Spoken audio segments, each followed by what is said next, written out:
Tamil Nadu. Thank you. Sir, আপনি কি এখানে কোনো কর্পোরেট কোম্পানি কিনতে এসেছেন? আপনার চাকরিতে কোন কোন কোম্পানি আছে যদি একটু বলেন। স্যার প্লিজ বলুন, আপনি কোন কর্পোরেট কোম্পানি এখানে কিনবার জন্য এসেছেন? স্যার, যদি একটু বলেন। অনুগ্রহ করে আপনার সাথে এই কথা বলুন স্যার। আপনারা জানতে চান তো যে আমি কোন কোম্পানি কিনতে এসেছি? তামিলনাড়ুতে তো এখন ইলেকশন চলছে, তো আপনারা সবাই ভোট দিয়েছেন তো? হ্যাঁ স্যার, দিয়েছি। আমিও এখানে ভোট দিতে এসেছি। I will be in India for just a few hours. এখান থেকে সোজা ভোট দিতে যাবো, তারপরে ফ্যামিলিকে নিয়ে ডিনার করবো, তারপরে রাতের ফ্লাইটে ফিরে যাবো। Thank you. Thank you. Wow, সত্যি উনি চমকে দিলেন। উনি একদিনের জন্য প্রাইভেট প্লেনে এসে এসেছেন ভোট দেওয়ার জন্য।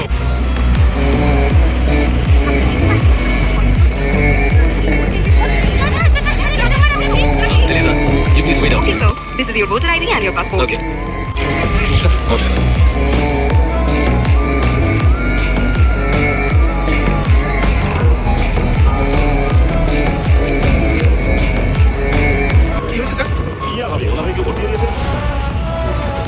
ওনার ভোটটা অন্য কেউ দিয়ে দিয়েছে? সুতরাং দেশ থেকে এদেশে ভোট দেওয়ার জন্য এসেছেন। মানুষ যিনি বিদেশ থেকে ভোট দিতে এসেছেন, এসে দেখলেন যে ওনার ভোট আগেই অন্য কেউ দিয়ে দিয়েছে, তাহলে সাধারণ Such corruption of democracy comes to light only when it happens to VIPs. Sir, আপনি যদি বলেন তো আপনাকে এয়ারপোর্টে ছেড়ে দিয়ে আসছি। এয়ারপোর্টে ছেড়ে দেবেন? আমি এত দূর থেকে এসেছি শুধুমাত্র ভোট দেওয়ার জন্য। Call Indian embassy and inform this incident.